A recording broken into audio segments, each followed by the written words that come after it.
हनुमान जी का भगवान श्री राम को सीता का संदेश सुनाना। महात्मा श्री रघुनाथ जी के ऐसा कहने पर श्री हनुमान जी ने सीता की कही हुई सब बातें उनसे निवेदन कर दी। वे बोले, पुरुषोत्तम, जानकी देवी ने पहले चित्रकूट पर बीती हुई एक घटना का यथावत रूप से वर्णन किया था। उसे उन्होंने पहचान के तौर पर इस प्रकार कहा था। पहले चित्रकूट में कभी जानकी देवी आपके साथ सुखपूर्वक सोई थी। वे सोकर आपसे पहले उठ गईं।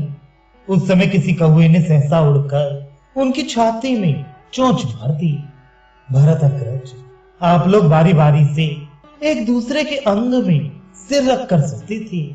जब आप देवी के अंक में मस्तक रखकर सोई थी, उस समय पुनः उस पक्षी ने आकर देवी को कष्ट देना आरंभ किया। कहते हैं उसने फिर आकर जोर से चोंच मार दी। तब देवी के शरीर से रक्त बहने लगा और उससे भीग जाने के कारण आप जग उठे। शत्रुओं को संताप देने वाले रघुनंदन उस कौवे ने जब लगातार इस तरह पीड़ा दी, तब देवी सीता ने सुख से सोए हुए आपको जगा दिया। महाबाहु, उनकी छाती में घाव हुआ थे।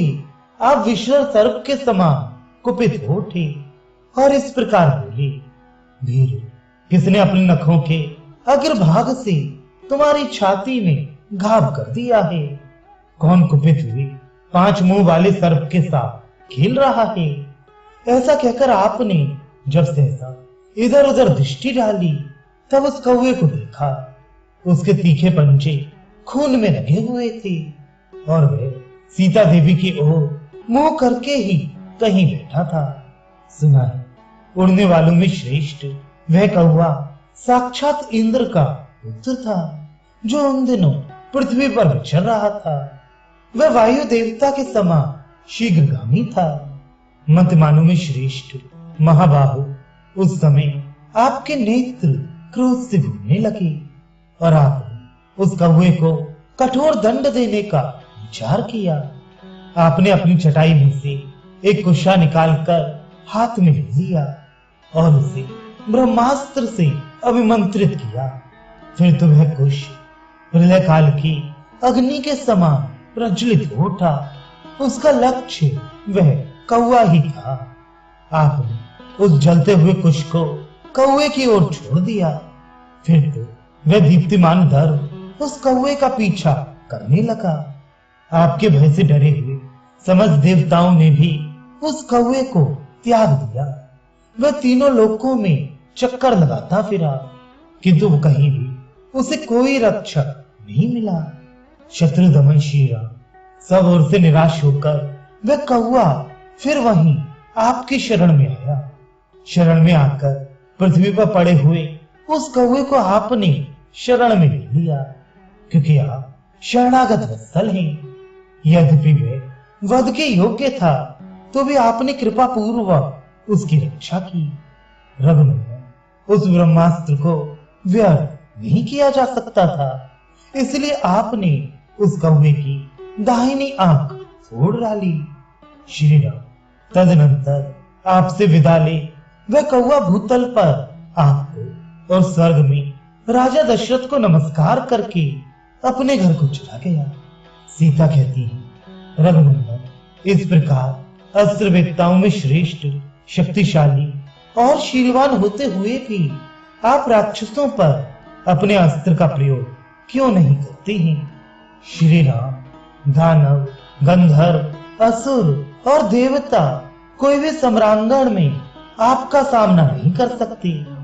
आप बल पराक्रम से संपन्न हैं। यदि मेरे प्रति आपका कुछ भी आदर है, तो आप शीघ्र ही अपने तीखे बाणों से रणभूमि में रावण को मार डालिए। हनुमान, अपने भाई की आज्ञा लेकर शत्रुओं को संताप देने वाले रघुकुल तिलक नरश्रेष्ठ लक्ष्मण क्यों नहीं मेरी रक्षा करते हैं? वे दोनों पुरुष थे।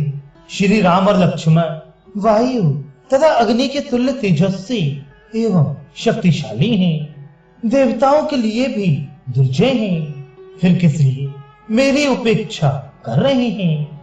इसमें संदेह नहीं कि मेरा ही कोई ऐसा महान पाप है जिसके कारण वे दोनों शत्रु संतापी भी एक साथ रहकर समर्थ होते हुए मेरी रक्षा नहीं कर रहे हैं। रघुनंदन, विदय नंदिनी का करुणाजनक उत्तम वचन सुनकर मैंने पुनः आर्य सीता से यह बात कही। देवी, मैं सत्य की शपथ खाकर कहता हूं कि श्री रामचंद्र जी तुम्हारे शोक के कारण ही सब कार्यों से विरत हो रहे हैं। श्री राम के दुखी होने से लक्ष्मण भी संतप्त हो रहे हैं। किसी तरह आपका दर्शन हो गया, आपके निवास स्थान का पता लग गया, अतः अब शोक करने का अवसर नहीं है। भाम, आप इसी मुहूर्त में अपने सारे दुखों का अंत हुआ देखेंगी। शत्रुओं को संताप देने वाले वे दोनों नरश्रेष्ठ आपके दर्शन के लिए उत्साहित हो लंकापुरी को जलाकर भस्म कर देंगे। वरारोहे सम्रांगण में रौद्र राक्षस रावण को बंधु बांधवों सहित मारकर रघुनाथ जी अवश्य आपको अपनी पुरी में ले जाएंगे। सती साध्वी देवी, अब आप मुझे कोई ऐसी पहचान दीजिए जिसे श्री रामचंद्र जी जानते हो और जो उनके मन को प्रसन्न करने वाला हो। महाबली वीर तब उन्होंने चारों ओर देखकर वेणी में बांधने योग्य इस उत्तम मुनि को अपने वस्त्र से खोलकर मुझे दे दिया। रघुवंशियों के प्रियतम श्री राम, आपके लिए इस मणि को दोनों हाथों से लेकर मैंने सीता देवी को मस्तक झुकाकर प्रणाम किया और यहाँ आने के लिए मैं उतावला हो उठा। लौटने के लिए उत्साहित हो मुझे अपने शरीर को बढ़ाते थे सुंदर जनक नंदिनी सीता बहुत दुखी हो गई। उनके मुख पर आंसुओं की धारा बह चली। मेरी उछलने की तैयारी से वे घबरा गईं और शोक के वेग से आहत हो उठी। उस समय उनका स्वर अश्रु गदगद हो गया था। वे मुझसे कहने लगी, महाकवि, तुम बड़े सौभाग्यशाली हो जो मेरे महाबाहु प्रियतम कमल नयन श्री राम को तथा मेरे यशस्वी देवर महाबाहु लक्ष्मण को भी अपनी आंखों से देखोगे। सीता जी के ऐसा कहने पर मैंने उन मिथिलेश कुमारी से कहा, देवी जनक नंदिनी, आप शीघ्र मेरी पीठ पर चढ़ जाइए। महाभागे श्याम लोचने, मैं अभी सुग्रीव और लक्ष्मण सहित आपके पतिदेव श्री रघुनाथ जी का आपको दर्शन कराता हूँ। ये सुनकर सीता देवी मुझसे बोली, महाकवि, वानर शिरोमणि, मेरा यह धर्म नहीं कि मैं अपने वश में होती हुई भी स्वेच्छा से तुम्हारी पीठ का आश्रय लूं। वीर, पहले जो राक्षस रावण के द्वारा मेरे अंगों का स्पर्श हो गया, उस समय वहां मैं क्या कर सकती थी? मुझे तो काल ने ही पीड़ित कर रखा था। अतः वानर प्रवर, जहां वे दोनों राजकुमार हैं, वहां तुम जाओ। ऐसा कहकर वे फिर मुझे संदेश देने लगी।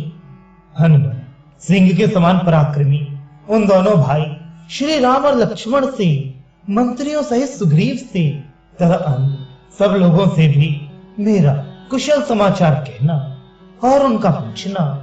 तुम वहां ऐसी बात कहना जिससे महाबाहु रघुनाथ जी इस दुख सागर से मेरा उद्धार करें।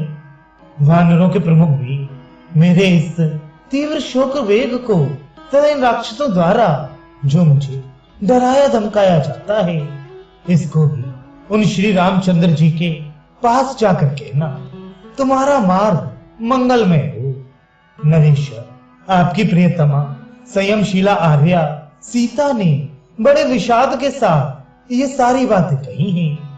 मेरी कही हुई इन सब बातों पर विचार करके आप विश्वास करें कि सती शिरोमणि सीता सकुशल है।